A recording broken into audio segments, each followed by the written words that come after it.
Bismillahirrahmanirrahim. Disambung tentang kisah Fathu Makkah, pembukaan Makkah. Ketegasan Rasulullah sallallahu alaihi wasallam. Mengikut riwayat Bishr bin Ismah rahimahullah, bahawa Rasulullah sallallahu alaihi wasallam bersabda, Khuza'atun minni wa ana minhum. Khuza'ah sebahagian daripada aku dan aku sebahagian daripada mereka. Kisah dahulu, minggu lepas, Fathu Makkah berlaku apabila musyrikin Mekah Quraisy melanggar perjanjian Hudaybiyah. Dalam perjanjian Hudaybiyah yang dimeteraikan, mana-mana kabilah boleh bergabung dengan mana yang dia mahu. Sama ada bergabung dengan Muhammad sallallahu alaihi wasallam atau bergabung dengan Quraisy. Mana-mana yang bergabung tak boleh menyerang antara satu sama lain.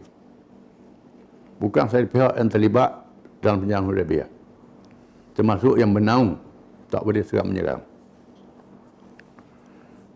Tiba-tiba Bani Bakar yang bernaung di bawah Quraisy menyerang Khuza'ah. Apalagi Khuza'ah sudah menjalinkan hubungan sejak zaman Datuk Nabi sallallahu alaihi wasallam. Dan seterusnya Khuza'ah ni juga ramai masuk Islam. Masuk Islam.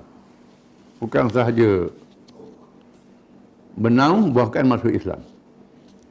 Apabila Bani Bakar menyerang Khuza'ah, lalu pemimpin Bani Bakar bertemu dengan Nabi SAW mengadu. Mereka telah diceroboh oleh Bani Bakar. Maka Nabi bertindak terhadap Quraisy kerana Bani Bakar sudah melanggar perjanjian Hudaybiyah. Ada riwayat mengatakan Nabi bersabda, Khuza'ah minni wa ana minhum. Khuza'ah daripada aku dan aku daripada mereka. Bila serang Khuza'ah, macam serang aku, kata Nabi. Ini satu riwayat. Mengikut riwayat Ummul Mukminin Aisyah radhiyallahu anha, isteri Nabi sallallahu alaihi wasallam, kata Aisyah bahawa Rasulullah SAW tiba-tiba bersabda di waktu pagi sebelum kedatangan rombongan Khuza'ah. Belum rombongan mengadu, Nabi dah bersabda. Malaikat beritahu dah. Tuhan beritahu. Nabi bersabda, aku dimaklumkan berlaku peristiwa ke atas Khuza'ah. Aisyah bertanya, adakah Quraisy berani mengkhianati perjanjian? Aisyah tanya. Sabda Rasulullah sallallahu alaihi wasallam, ya, dengan kehendak Allah. Allah Ta'ala yang mengatur begitu. Aisyah bertanya, adakah perkara yang berlaku membawa kebaikan? Baik ke kalau berlaku perkara ni? Sabda Rasulullah SAW, ya, ada kebaikan. Allah Ta'ala tu. Itu mengikut riwayat Aisyah radhiyallahu anha. Mengikut riwayat Ummul Mukminin Maimunah radhiyallahu anha. Ini isteri Nabi juga. Di waktu malam ketika Rasulullah SAW dalam gilirannya, baginda sedang berwuduk tengah malam. Baginda berwuduk tengah malam gelap. Tiba-tiba bersabda, ya, ya, ya, 3 kali. Aku dijanji kemenangan, aku dijanji kemenangan. Aku dijanji kemenangan 3 kali. Setelah selesai berwuduk, aku bertanyakan Rasulullah SAW, mengapa mengulangi kata-kata itu seolah-olah bercakap dengan sesiapa? Tak ada orang cakap dengan siapa Rasulullah. Sebut tu. Macam cakap dengan orang. Rasulullah SAW bersabda, aku mendengar rayuan Khuza'ah meminta pertolongan. Rayuan Khuza'ah yang mengadu, diserang, aku dengar. sampai ke Nabi dengan kuasa Allah Ta'ala. Masa itu tak ada wireless, tak ada telefon. Ini termasuk dalam perkara mukjizat. Perkara mukjizat. Mendapat pengetahuan tentang pencabulan Khuza'ah diserang oleh Bani Bakar. Tiba-tiba pada esok hari, rombongan Khuza'ah merayu pertolongan. Besok hari sampai rombongan Khuza'ah merayu bahawa mereka sudah diserang oleh Bani Bakar. Bermakna perjanjian Hudaybiyah sudah dicabuli. Sudah melanggar perjanjian. Ini mengizinkan Nabi menyerang Mekah kerana Quraisy mencabut perjanjian. Persediaan dan kerahsiaan. At-Tabarani meriwayatkan bahawa Rasulullah SAW telah memerintah Ummul Mukminin Aisyah radhiyallahu anha membuat persediaan 3 hari sebelum ketibaan rombongan Khuza'ah.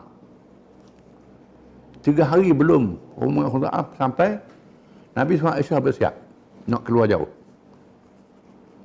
Tanpa diberitahu tempat yang menjadi sasaran, tak beritahu nak pergi ke mana.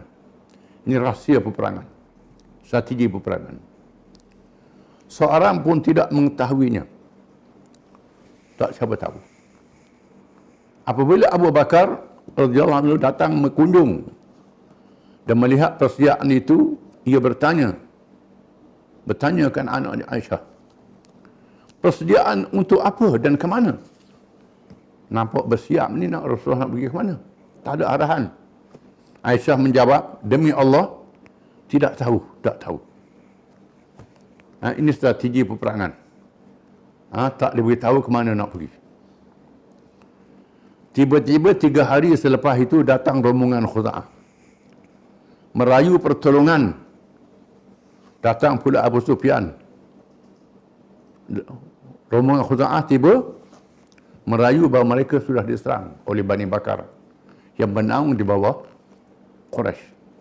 Kemudian Abu Sufyan yang menjadi pemimpin Mekah datang pula minta sambung perjanjian Hudaybiyah. Maka diketahui bahawa Mekah akan menjadi sasaran. Dan Rasulullah SAW mengisytiharkan supaya bersedia untuk berperang ke Mekah. Seterusnya bersabda, Wallahi la aghzuwanna Quraisyan 3 marratin. Nabi bersabda, demi Allah, aku pasti memerangi Quraisy.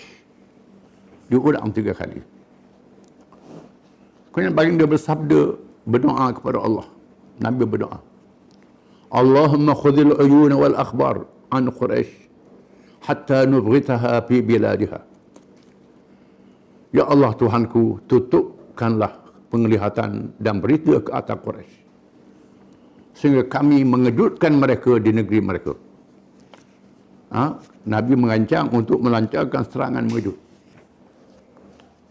Nabi minta Allah Ta'ala lindungkan berita tentang persiapan untuk menyerang Mekah supaya Quraisy tak tahu.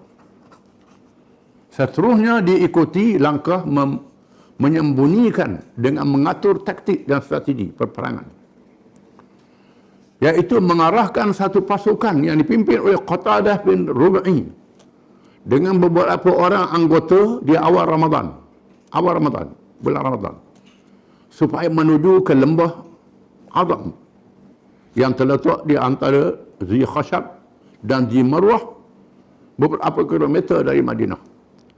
Lembah yang menghala ke arah bertentangan daripada Mekah dengan tujuan mengelirukan musuh. Seolah Rasulullah SAW akan bergerak ke arah itu. Seterusnya mereka diperintah supaya menuju ke Mekah, bergabung dengan bala tentera yang besar. Nabi suruh satu pasukan peninjau. Mekah duduk di selatan atau di timur, belah selatan. Dalam peta tu duduk belah timur, belah selatan. Nabi suruh peninjau pergi ke belah utara, belah ke arah barat untuk mengelurukan musuh. Seolah Nabi nak pergi ke lain, bukan nak pergi ke Mekah. Ini taktik peperangan. Tok Bama kita Bila nak pergi ke Mekah, pakai naskah. Tebuk rumah. Kalau nak matahari jatuh, turun ke Pulau naik, buat pintu lain. Itu bomo tu. Nabi nak berperang. Taktik perang.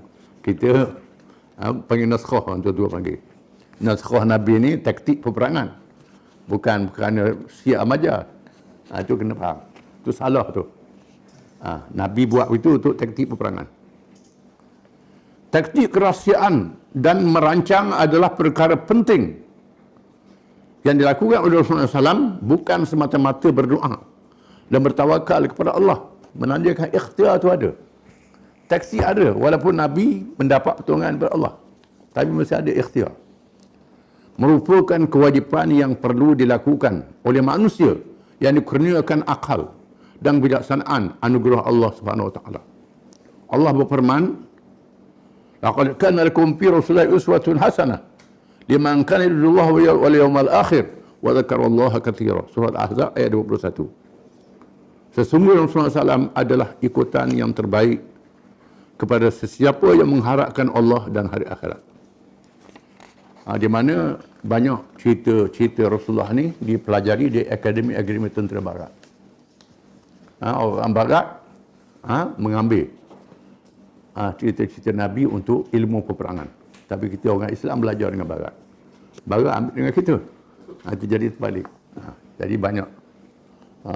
Dia ada satu buku yang terkenal dikarang oleh Jeneral Mahmud Syekh Khattab, seorang Jeneral Iraq almarhum yang sudah meninggal dunia, di mana banyak dia mengumpulkan peperangan Islam dan diambil oleh orang barat untuk diajar di akademi tentera.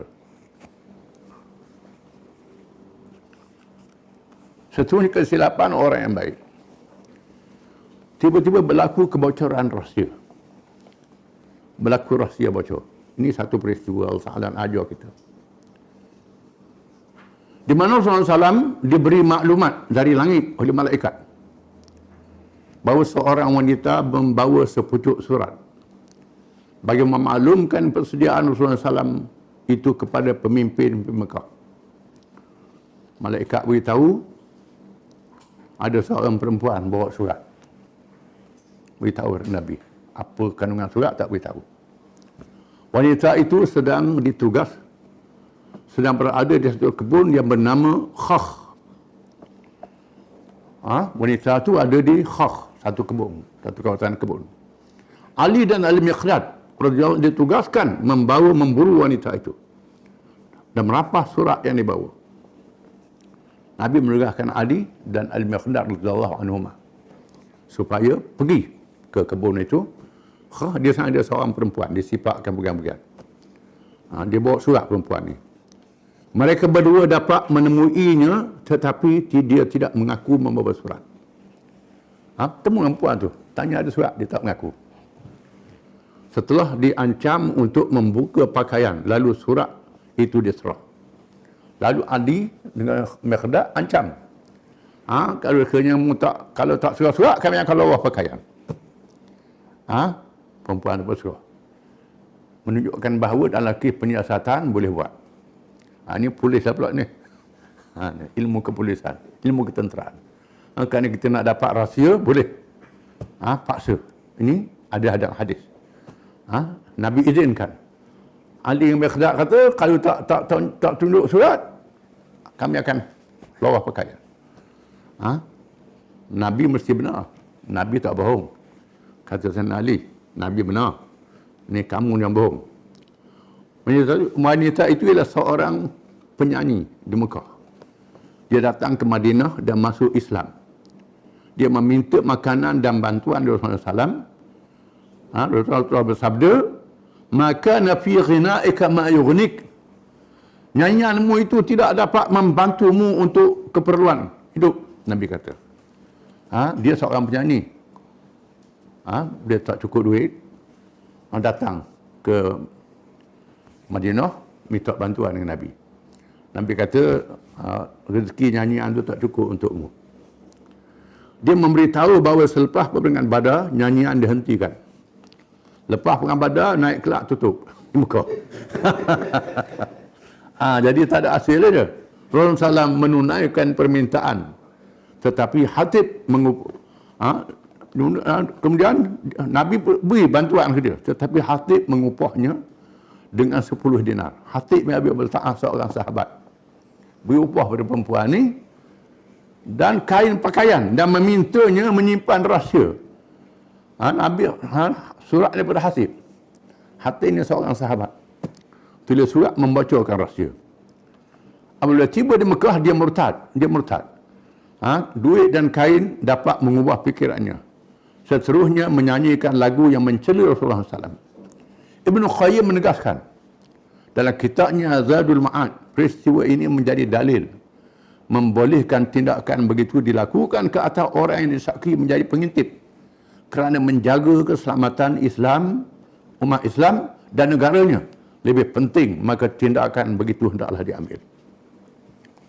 Apabila surat itu dibawa pulang ke Madinah, dibuka dan dibaca di hadapan Rasulullah SAW, tiba-tiba isi kandungannya daripada Hatib bin Abi Balta'ah memaklumkan perjalanan Rasulullah SAW ke Mekah. Dia adalah salah seorang ahli Badar yang tidak sepatutnya melakukan kesalahan yang besar ini. Hatib ini ahli Badar, orang yang hadir perang Badar. 313 orang yang Allah Ta'ala redha, sebut dalam Quran, mendapat kemuliaan. Tiba-tiba dia buat salah membacakan rahsia. Hatib dipanggil menghadap dan Rasulullah SAW bersabda, apa ini wahai Hatib? Ma hadha ya Hatib? Apa ini wahai Hatib? Dia menjawab, wahai Rasulullah. Hatib kata, wahai Rasulullah, janganlah gopoh bertindak menghukum saya. Demi Allah, saya tetap beriman kepada Allah dan Rasulnya, kata Hatib. Saya tidak menyeleweng dan menukar agama. Tetapi saya seorang yang ada hubungan dengan pemimpin Quraisy. Saya bukan dari kalangan mereka, padahal anak dan keluarga saya berada di tempat mereka. Saya tidak ada keluarga yang melindungi, padahal orang lain yang berada di sisimu mempunyai hubungan keluarga dengan mereka. Saya melakukan demikian semata-mata untuk melindungi anak dan keluarga saya di sana, kata dia. Saya buat min Rasulullah kerana keluarga saya masih hadir di sana, tak berhijrah. Orang lain, dia tinggal keluarga, ada orang jaga. Saya tak ada yang jaga keluarga saya. Maka saya nak buat budi supaya orang jangan kacau keluarga saya. Saya tak murtad, saya tetap Islam. Saya buat begini kerana saya nak jaga keluarga saya yang ada di sana, kata Hatib. Umar radhiyallahu anhu menyambut, saya nak menyambut, wahai Rasulullah, biarkan saya pancung lehernya kerana dia telah mengkhianati Allah dan Rasulnya. Dia telah munafik, kata Sayyidina Umar. Sayyidina Umar kata, Rasulullah, biar saya pancung leher dia kerana dia sudah membacakan rahsia, dia munafik, berpaling tadah pada musuh. Rasulullah SAW bersabda, Rasulullah, wa ma yudrika fa inna Allah qad ta'ala ahli badrin faqala a'malu ma syi'tum qad ghafartu lakum, kata Nabi.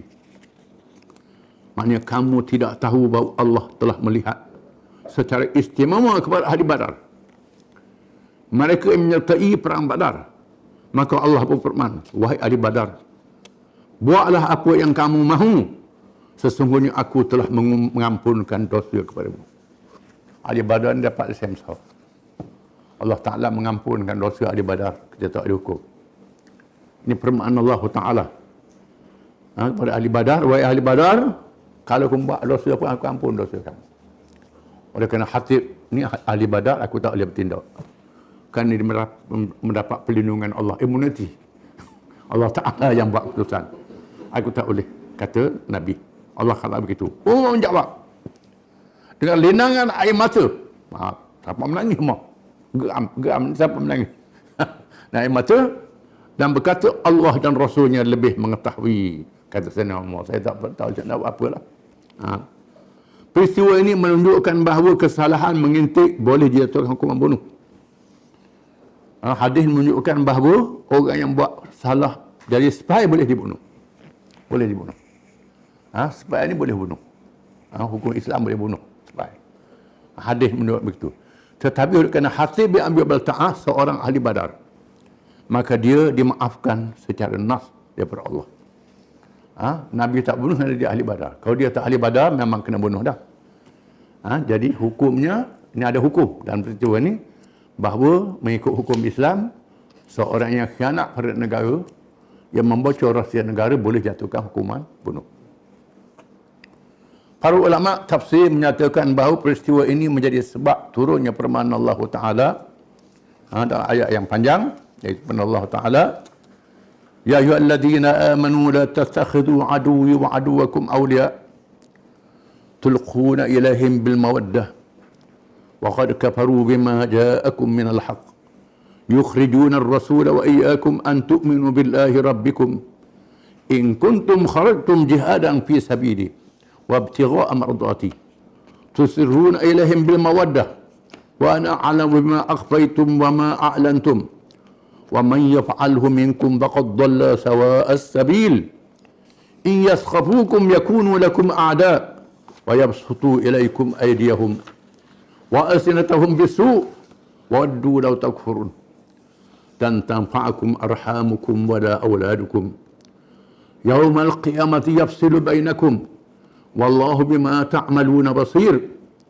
qad kanat lakum uswatun hasanatun fi Ibrahim walladzina ma'ah idh qalu liqaumihim inna bura'a'u minkum wa mimma ta'buduna min dunillah kafarna bikum wa bada bainana bainakum al-adawatu wal baghdha abadan hatta tu'minu billahi wahdah illa qala Ibrahim li abihi la astaghfiranna lak wa ma amliku laka min Allahi min syai' rabbana 'alaika tawakkalna wa ilaika anabna wa ilaikal masir rabbana la taj'alna fitnatan lil ladzina kafaru waghfir lana rabbana innaka antal azizul hakim.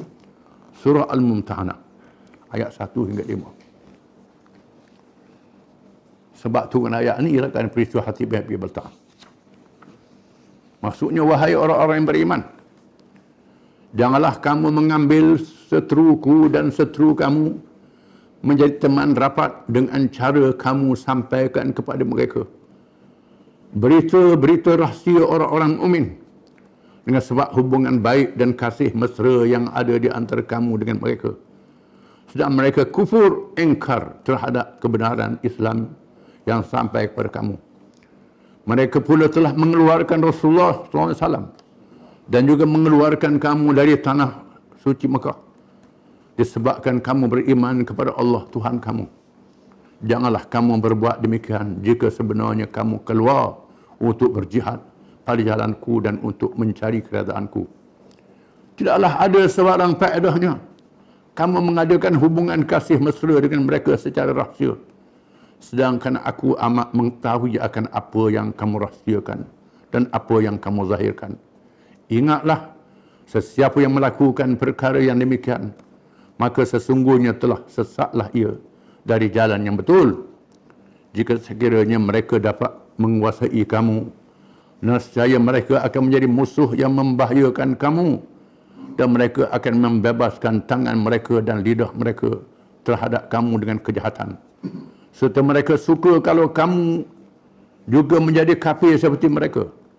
Kaum kerabat kamu dan anak-anak kamu yang tidak mengikut kamu secara beriman tidak sekali-kali akan membawa faedah pada kamu pada hari kiamat.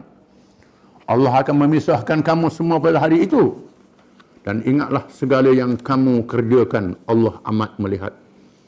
Sesungguhnya adalah menjadi ikutan paling baik bagi kamu cara Nabi Ibrahim dan pengikut-pengikutnya semasa mereka berkata kepada kaumnya yang kufur, sesungguhnya kami berlepas diri daripada kamu dan daripada apa yang kamu sembah selain dari Allah. Kami kufur ingkar terhadap segala penyembahan kamu, dan dengan ini nyatalah perasaan permusuhan dan kebencian di antara kamu dan kamu selama-lamanya, di antara kami dan kamu selama-lamanya, sehinggalah kamu menyembah Allah semata-mata.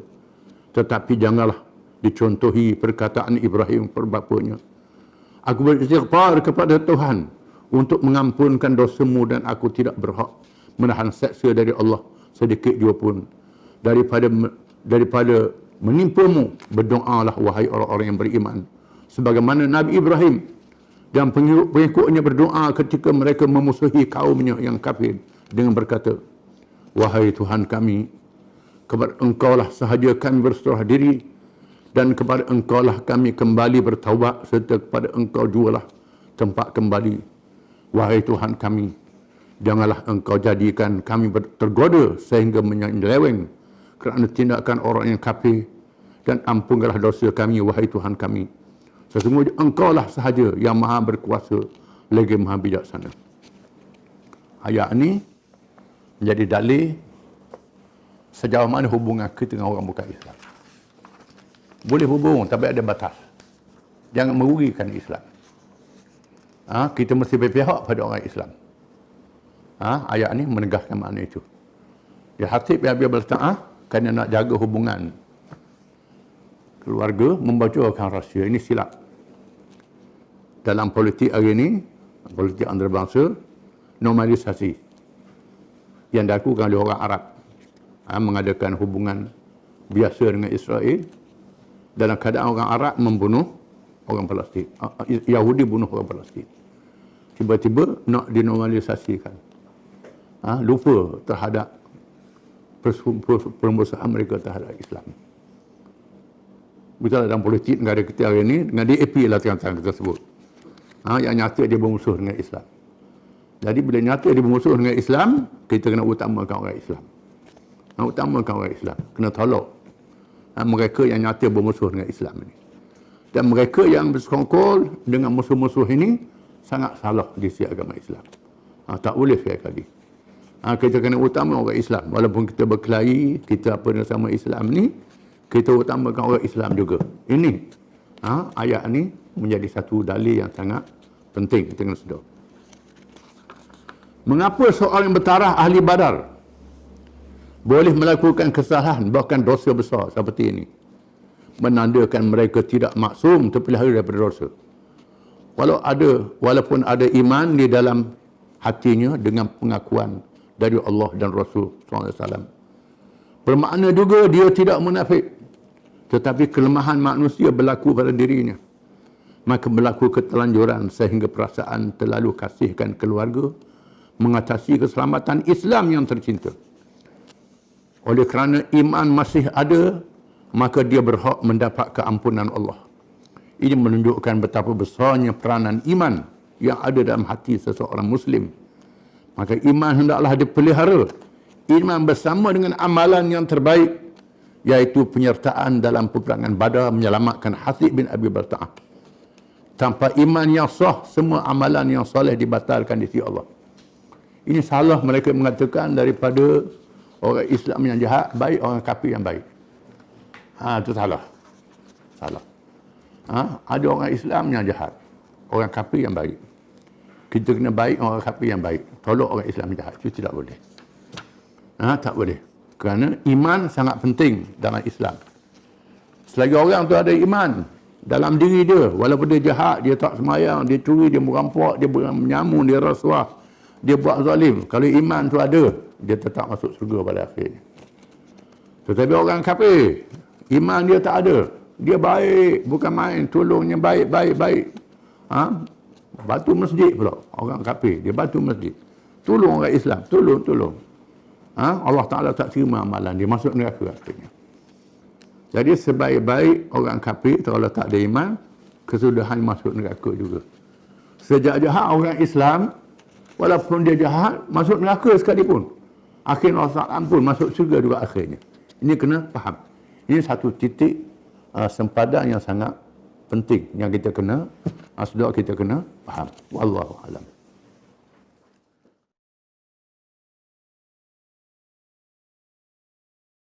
Kita sambung kisah Fathu Makkah.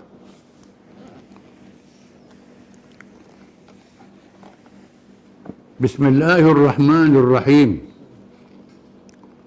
Keluar dari Madinah. Setelah bersiap untuk menyerang Mekah, Nabi keluar. Rasulullah SAW keluar dari Madinah menuju ke Mekah tanggal 10 Ramadan tahun ke-10 Hijrah. menunjukkan Fathu Makkah berlaku bulan Ramadan, macam Badar juga. Badar bulan Ramadan. Fathu Makkah berlaku bulan Ramadan. Mengapalai 10,000 bala tentera. 10,000 bala tentera. Ini menandakan kesan daripada perjanjian Hudaybiyah. Bila berlaku perjanjian damai Hudaybiyah menyebabkan orang ramai masuk Islam. Masa pergi Hudaybiyah tu 1,000 lebih je. 1,000 lebih. Ada kata 2,000, 1,000 lebih. Bila Fathu Makkah, jumlah tentera 10,000. Berlipat kali ganda orang masuk Islam. Sanggup jadi tentera pula. Ini menandakan kesan daripada pendekatan damai Hudaybiyah. Urusan wilayahnya ditugaskan kepada Abu Rahan Al-Ghifari radhiyallahu anhu untuk memberi maksud bahawa amanah pentadbiran bukannya warisan pusaka keturunan. Sebelumnya ditugaskan kepada kalangan muhajirin dari Mekah atau Ansar dari Madinah. Kebiasaannya apabila Nabi SAW keluar daripada Madinah untuk berjihad, untuk haji dan sebagainya, Nabi melantik ketua yang mengganti dia, mengambil tugas dia. Biasanya kalangan sahabat muhajirin dan Ansar. Tetapi kali ini Nabi lantik daripada kabilah Ghatfan. Abu Ghatfan Rahan Al-Ghifari, Bani Ghifar. Bani Ghifar ini ialah kabilah Abu Dzar Al-Ghifari. Dalam perjalanan tersebut, Rasulullah SAW dan para sahabat dalam keadaan berpuasa. Apabila tiba dia Qadid, Rasulullah SAW tidak berpuasa lagi dan diikuti oleh para sahabat bagi melaksanakan keizinan Allah kepada mereka yang bermusafir dan lebih utama bagi musafir jihad fisabilillah. Firman Allah Ta'ala, "Faman kana maridan aw ala safarin fa'iddatun min ayyamin ukhra." Surah Al-Baqarah. Maka sesiapa dalam kalangan kamu sakit atau dalam keadaan musafir, maka hendaklah ia mengulanginya pada hari yang lain. Pada masa Fathu Makkah, Nabi musafir berjihad menuju ke Mekah. Bulan Ramadan, di tengah jalan Nabi berbuka puasa. Di sini menunjukkan bahawa berbuka lebih afdal daripada puasa, kerana tujuan jihad supaya jadi gagah, segar. Allah mengurniakan rahmat kepada hamba-Nya dengan rukhsah, kemudahan. Di samping azimah kewajipan yang menjadi bebanan dan ada yang memerlukan pengorbanan. Musafir di padang pasir adalah perkara yang berat di samping melaksanakan kewajipan jihad yang lebih berat. Maka Rasulullah SAW mengambil rukhsah kurniaan Allah, meninggalkan satu perkara wajib yang menjadi rukun Islam dengan keizinan daripada Allah. Rasulullah SAW meminta supaya dibawa air dan terus meminumnya di waktu siang hari di bulan Ramadan. Seterusnya dalam keadaan tidak berpuasa sepanjang perjalanan. Dalam Islam, bila berlaku suatu perkara, suatu kesuntukan atau kesulitan dalam perkara hukum syarak, diberi pilih. Yang pertama, rukhsah. Yang kedua, azimah. Rukhsah ialah memilih kemudahan yang Tuhan beri. Seperti musafir kerana haji, kerana berjihad dan seumpamanya. Tuhan beri izin, boleh berbuka puasa. Ini nama rukhsah. Ataupun tak berbuka, sanggup menghadapi kesusahan. Ini azimah. Azimah, kita tak ambil rukhsah, kita ambil yang payah. Rukhsah kita ambil kemudahan yang Tuhan beri. Mana lebih afdal dua perkara ni? Tengok keadaan. Dalam keadaan tertentu, azimah lebih afdal, tak berbuka. Dalam keadaan tertentu, rukhsah lebih afdal. Dalam keadaan ini Nabi SAW memilih rukhsah, memilih buka puasa kerana menjalankan kewajipan jihad yang lebih besar lagi daripada kewajipan yang lain. Maka jihad ni memerlukan kecergasan, tubuh yang kuat, sehat. Kalau puasa jadi letih. Nabi memilih rukhsah. Seperti perempuan yang mengandung sebagai contoh. Kalau bimbang pada anak dia, dia resahkan, dia boleh berbuka puasa. Kalau puasa tak ada apa-apa, boleh coba. Pilih azimah puasa juga. Tetapi keadaan ini, rusah lebih afdal. Itu kelebihan Tuhan beri. Hadiah Tuhan beri. Apabila mereka tiba di Jufnah, tiba-tiba Rasulullah SAW bertemu Al-Abbas, bapa saudaranya, bersama keluarganya dalam perjalanan untuk berhijrah ke Madinah, kerana dia dan keluarganya telah beriman. Sebelum beriman, dia termasuk dalam kalangan keluarga yang mempertahankan Rasulullah SAW. Maka keimanannya sangat membelakan Rasulullah SAW. Menarik dalam perjalanan nak pergi ke Mekah, tiba-tiba terserempak dengan bapa saudaranya Abbas bin Abdul Muttalib. Abbas ni termasuk dalam keluarga yang mempertahankan Nabi SAW walaupun dia tak masuk Islam lagi. Tapi kali ini dia datang ke Madinah untuk masuk Islam. Sudah tiba masanya untuk masuk Islam. Walaupun dia bela Nabi pada awalnya, dia tak masuk Islam lagi. Bahkan pada masa Bai'atul Aqabah pun Abbasnya ada, tak masuk Islam lagi masa itu. Kali ini dia masuk Islam. Maka Nabi sangat bergembira kerana bapa saudaranya sendiri telah masuk Islam, dapat hidayah daripada Allah. Apabila tiba di Abwa, berjumpa pula dengan dua orang sepupunya, iaitu Abu Sufyan bin Al-Haris dan Abdullah bin Umayyah. Ummul Mukminin Ummu Salamah radhiyallahu anha memaklumkan kepada Rasulullah sallallahu alaihi wasallam, tiba-tiba Rasulullah tidak melayan kedatangan mereka kerana terlibat dengan penentangan yang keras terhadap Islam ketika di Mekah. Dua orang ni jahat sangat masa jahiliah. Nabi terkasih hati keluarga dia, yang dekat, termasuk dalam sepupu dia dua orang ni, tapi kuat menentang Islam. Dia mari nak masuk Islam, Nabi tengok kejahatan dia. Nabi dia manusia juga, ada perasaan. Bila Ummu Salamah beritahu dua orang ni mari nak masuk Islam, Nabi layan begitu-begitu aja, tapi tak layan dengan mesra. Kan terlalu marah. Abu Sufyan bin Al-Harith pernah mengeluarkan kata-kata yang sangat kesak terhadap Rasulullah SAW. Adapun Abdullah bin Abi Umayyah kerana pernah mencabar supaya ditunjukkan Rasulullah naik ke langit dengan memanjat tangga dan membawa kitab yang dibawa turun dengan diiringi oleh malaikat supaya menjadi syarat untuk dia beriman. Cabar Nabi. Kalau mula tunjuk naik ke langit, membawa kitab. Aku tengok dengan mata, baru aku percaya. Ini sebut dalam surah Al-Isra, kisahnya. Inilah orangnya. Sehingga turun ayat Quran menceritakan kejahatan mereka. Maka Nabi sangat terasa. Apabila Ali karramallahu wajhah mengajar mereka berdua supaya merayu dengan menyebut kisah saudara Nabi Yusuf AS yang dimaafkan oleh Nabi Yusuf AS, apabila mereka melakukan jenayah yang sangat jahat dan mereka menghadap Nabi Yusuf AS, Allah Subhanahu wa taala menceritakannya dengan firman-Nya dalam Al-Quran. Qalu tallahi laqad atharaka Allahu alaina wa in kunna lakhatiin. Mereka, yakni saudara-saudara Nabi Yusuf, berkata, demi Allah, sesungguhnya Allah telah melebihkan dan memuliakan engkau daripada kami disebabkan takwa dan kesabaranmu, dan sesungguhnya kami adalah orang-orang yang bersalah.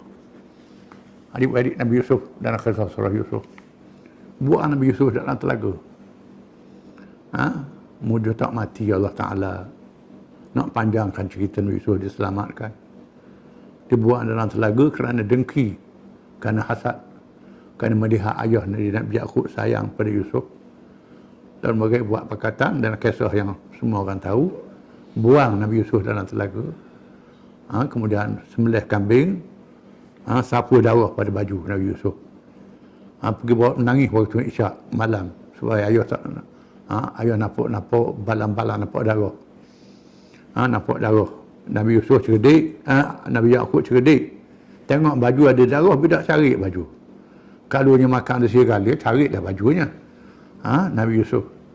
Nabi Yaqub mengharapkan Nabi Yusuf masih hidup. Sehingga Nabi Yusuf dijual di Mesir. Dari berlaku fitnah tak ada Nabi Yusuf. Digoda oleh perempuan, diselamatkan oleh Allah. Dan berakhir dengan jadi raja di Mesir.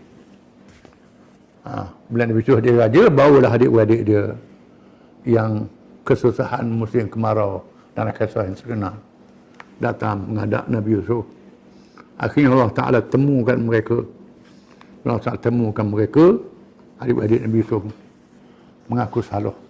Qalu tallahi laqad atharkallahu alaina wa in kunna la khati'in. Mereka berkata, demi Allah, sesungguhnya Allah telah melebihkan dan memuliakan engkau daripada kami disebabkan takwa dan kesabaranmu, dan sesungguhnya kami adalah orang-orang yang bersalah. Cara ini telah menembukkan hati Rasulullah SAW. Nabi Yusuf boleh maaf adik-beradik dia. Doakan Rasulullah SAW maaf. Lalu menyambut dengan firman Allah Ta'ala menceritakan jawapan Nabi Yusuf AS. Nabi Yusuf jawab ke adik-beradik dia. Qala la tasriba alaikum al-yawm yaghfirullahu lakum wa huwa arhamur rahimin. Yusuf berkata, kamu pada hari ini tidak akan ditempelok atau disalahkan disebabkan perbuatan kamu yang telah terlanjur itu. Semoga Allah mengampunkan dosa kamu, dan dialah yang amat mengasihani daripada segala orang yang mengasihani. Ini satu fadilat yang sangat besar. Mengampunkan orang yang buat zalim pada kita. Disebut dalam hadis, kalau benda tu hebat sangat, boleh masuk syurga nanti ada hisab. Orang yang mengampunkan dosa kesalahan orang terhadap dia, boleh masuk syurga nanti ada hisab. Tapi tidak mudah. Orang bunuh ayah kita, orang bunuh adik-beradik kita, tiba-tiba dia ampun. Ini bukan mudah ni. Orang yang betul-betul dipilih oleh Allah Ta'ala saja.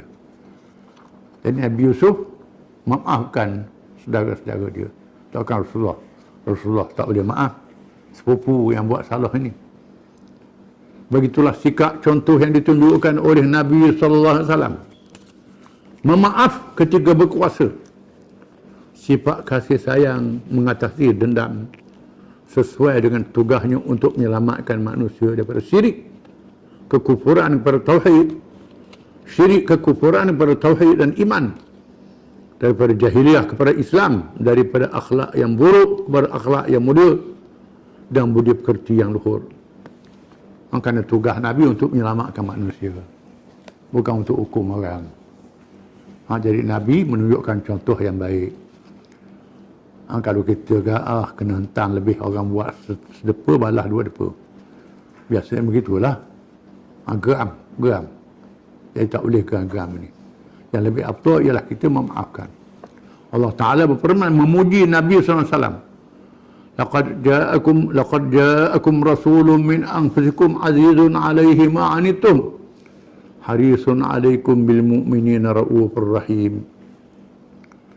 Sesungguhnya telah datang kepada kamu seorang Rasul dari kalangan kamu sendiri. Terlalu berat rasanya terhadap apa yang menimpa kamu. Terlalu ingin untuk kebaikan kamu dan sikapnya terhadap orang-orang beriman. Terlalu kasih dan penyayang. Ini sifat yang ada pada diri Nabi SAW yang dipuji oleh Allah Ta'ala. Nabi sangat sayang pada umat dia. Kalau boleh Allah Ta'ala ampunkan dosa umat dia. Kalau boleh seramai-ramai umat dia masuk syurga. Dia ampun Allah kalau berdosa. Ini sifat Nabi SAW. Berlaku satu kisah yang lain. Ibn Qayyim meriwayatkan bahawa Abu Sufyan bin Al-Haris radhiyallahu anhu menganut Islam dengan sebaik-baiknya. Lepas pada Madinah Nabi maaf, Abu Sufyan bin Haris ini menganut Islam. Abu Sufyan bin Al-Haris, dia Abu Sufyan bin Harb itu lain, ada cerita lain. Ini Abu Sufyan bin Al-Haris. Abu Sufyan bin Al-Haris, Abu Sufyan bin Harbin, itu lain. Ini Abu Sufyan bin Al-Haris, sepupu Nabi. Abu Sufyan bin Al-Haris tidak mengangkat muka di hadapan Rasulullah SAW kerana terlalu malu. mengenangkan tindakannya dalam jahiliyah, malu. Rasulullah SAW sangat mengasihinya dan menyaksikan dia menjadi ahli syurga dan bersabda, aku mengharapkan dia menjadi pengganti kepada Hamzah. Hamzah yang dibunuh dalam perang Uhud, Nabi mengharapkan Sufyan ganti Hamzah, seorang pahlawan. Ketika dia dalam keadaan nazar menghadapi hari kematiannya, dia berkata pada orang-orang yang berada di sisinya, janganlah tangisi kematianku ini. Demi Allah, aku tidak bercakap tentang dosaku sejak aku menganut Islam, kata dia. Sesal. Kerana dia kafir dulu, sesal. Ini insaf sungguh ni. Demikianlah tanda keikhlasan taubat nasuha. Taubat yang suci murni, yang sungguh-sungguh. Tidak cukup dengan janji bahawa Islamnya seorang menghilangkan dosa yang telah lalu dengan keyakinan keampunan dosa setelah menganut Islam, tak padan dengan taubat saja, tapi dengan pengorbanan. Tetapi kesilapan melakukan dosa di zaman jahiliah dirasa amat berat bagi dirinya kerana terlalu malu di hadapan Allah dan Rasulnya. Dosa ditebus juga dengan berjihad penuh pengorbanan, sehingga Abu Sufyan Al-Harith termasuk dalam kalangan orang-orang yang gagah berani. Tidak berganjak ketika Rasulullah SAW dikepung musuh di medan peperangan Hunain yang terkenal. Dia buktikan. Pada perang Hunain, dia buktikan. Dia ni berani sungguh, ikhlas mempertahankan Nabi. Kita akan baca kisah perang Hunain. Tak apalah, kita sebut ringkas dulu. Selepas Fathu Makkah, Nabi dapat maklumat Saqif dengan Hawazin berkumpul pada tentera yang ramai. Lalu Nabi dengan jumlah 10,000 pada tentera, sahabat-sahabat yang merasakan ramah pada tentera, tak ada siapa yang boleh mengalahkan kita. Mayu ujub, perasaan kagum, lupa pada Allah Ta'ala, lalai sekejap. Bila mereka sampai di Hunain, tiba-tiba mereka dikepung oleh musuh di lembah Hunain yang menyerang dengan panah di sekenap penjuru, menyebabkan 10,000 pada tentera lari bertempiaran. Tinggal 100 orang dalam 1,000. Ratus je tinggal. Tak lari. Dia antara tak lari ialah Abu Sufyan Al-Harith ni. Yang bertaubat ni. Dia tak lari. Nabi berani pada orang lain lah. Nabi kata, ana bin Abdul Talib, ana nabiyyun la kadhib. Aku keturunan Abdul Talib, aku Nabi yang tidak bohong. Ketika orang lari, Nabi tak lari. Abbas tak lari. Abu Sufyan bin Harb, waktu orang lari tu, tengok nujum. Waktu tu anak panah, nujum. Mama Allah, mama menang. Kalah ke menang, kalah ke menang. Dia bersalah. Kalau kalah kan nak lari. Kalau menang nak ikut lagi. Dalam keadaan waswah. Sehingga ditengking oleh Hakim bin Hizam.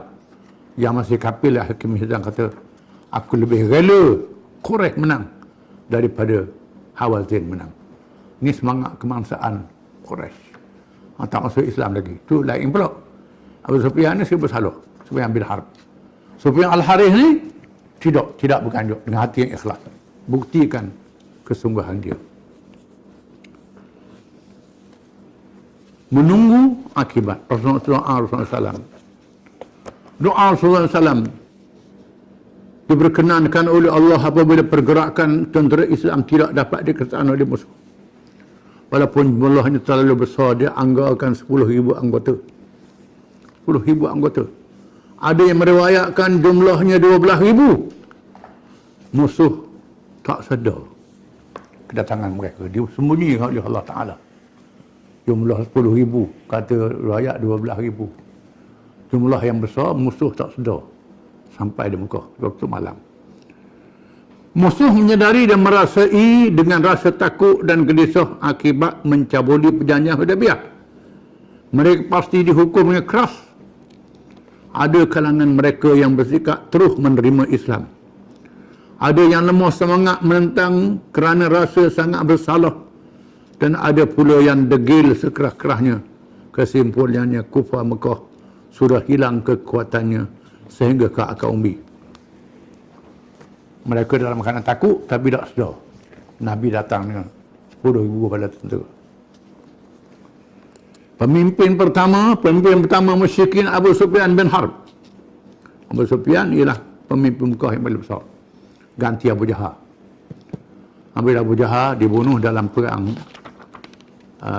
Badar, diganti oleh Abu Sufyan. Abu Sufyan dia pemimpin besar. Keluar di waktu malam bersama Hakim bin Hizam dan Badil bin Warqa Al-Khuzai untuk merisi maklumat. Wazir ni, Al-Khuzai ni beladik Nabi, tapi menyamar.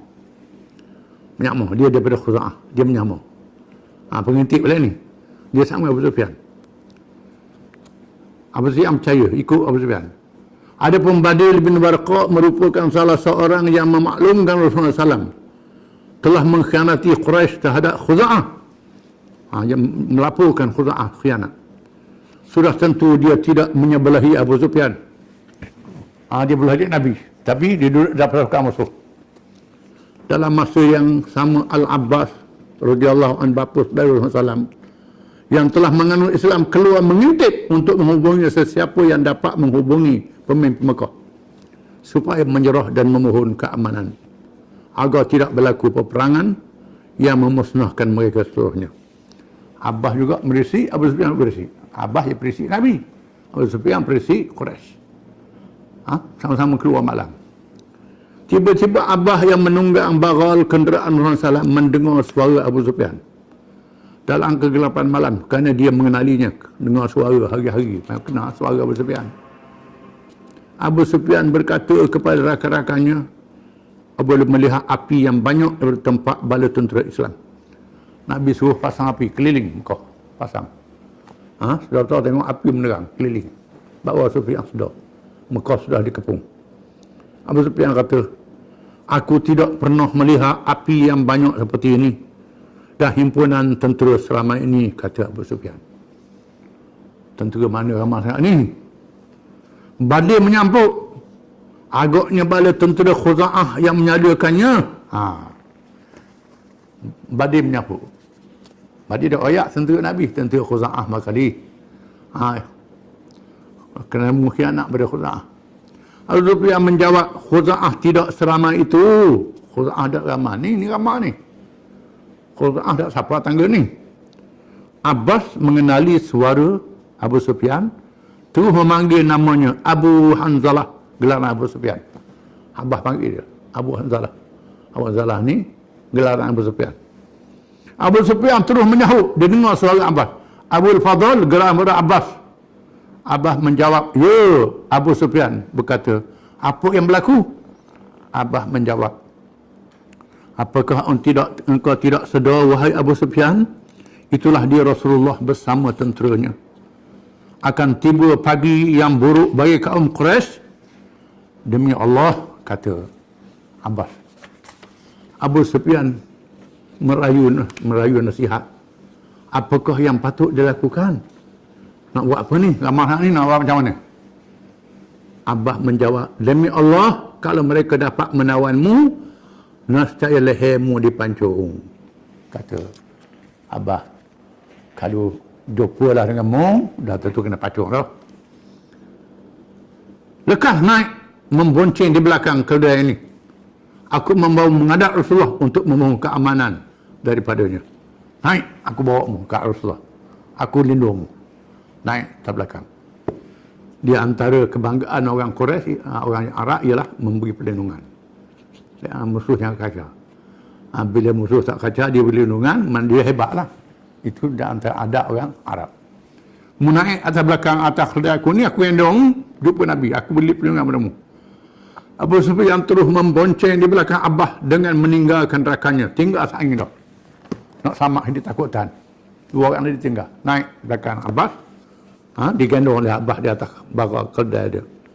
Ketibaan Al-Abbas yang menunggang bagal Rasulullah SAW tidak diganggu.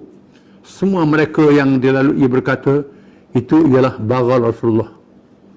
Ditunggangi oleh bapa saudaranya, orang kenal.